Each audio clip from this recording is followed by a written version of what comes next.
formalities of royal protocol complete, to the music of William Boyce's Symphony No. 1, they begin the long walk back towards the west door and the welcome that awaits them there. The page boys and bridesmaids have rejoined the procession.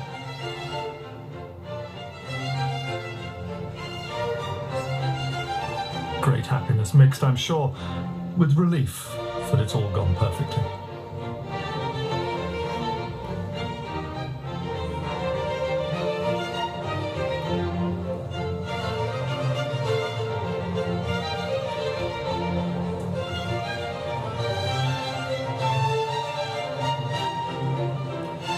The two families join the procession. It is the joining of two very different families, different backgrounds, different continents. A union that will change and influence both of them.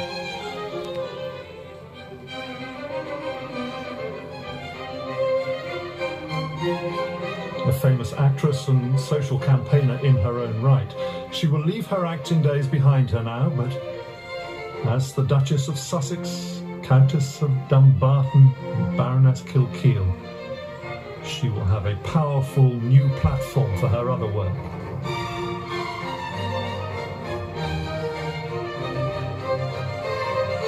Waiting outside in the sunlight now, streaming through the west door, stand 200 of those from a range of charities and organisations that she and her husband have already worked closely with. They are going to be happy to see them. Just listen.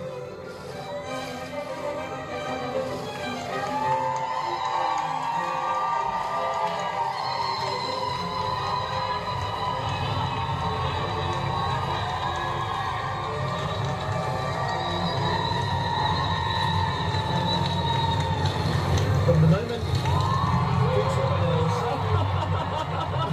handed over the future bride to her future husband, and Harry said, "Thank you, Pa." I don't think anyone's ever seen anything like that before, and a very early kiss. What an extraordinary hour we've had.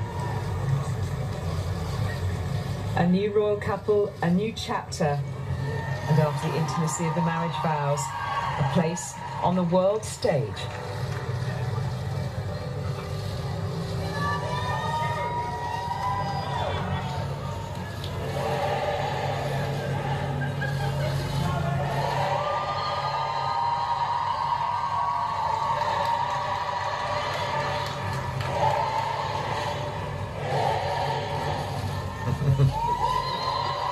Yeah, go on. Go on. Go on.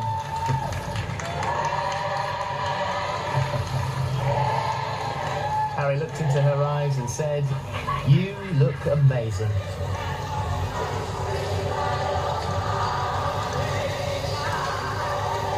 As the Ascot Landau comes around the corner, and we listen to the choir.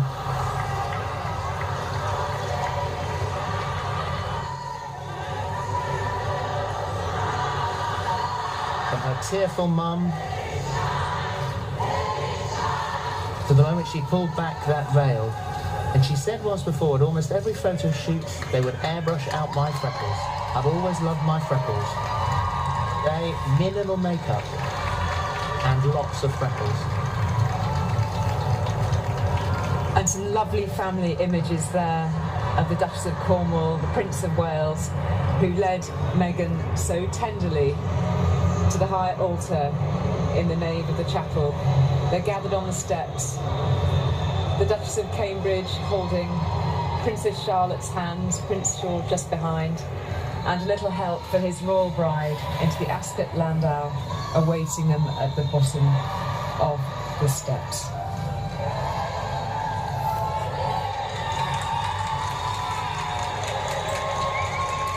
America has a duchess. Lining the 22 chapel steps, a staircase party from the household cavalry. They'll be known to Harry. They are honouring one of their own. I think we kiss. Let's have a look at that kiss again. It happens so quickly. We all thought it might happen a little bit further down the steps, but he was eager. We can also still hear the choir from inside the chapel. That's lovely.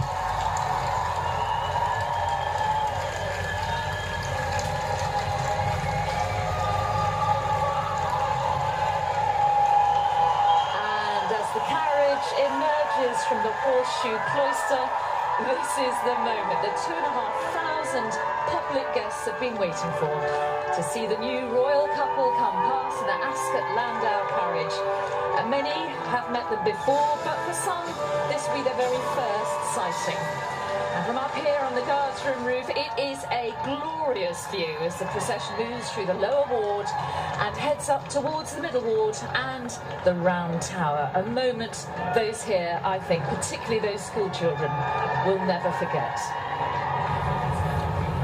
A lovely sight there as the chapel guests pour out onto the lawn alongside the chapel to give them a wave off on their carriage procession. Her Majesty the Queen, let's see if there is a moment where Harry salutes the Queen and the Duchess of Sussex gives her a bow. Most Reverend Michael Curry said, 2 young people fell in love and we all showed up. We certainly did. Prince Harry beaming.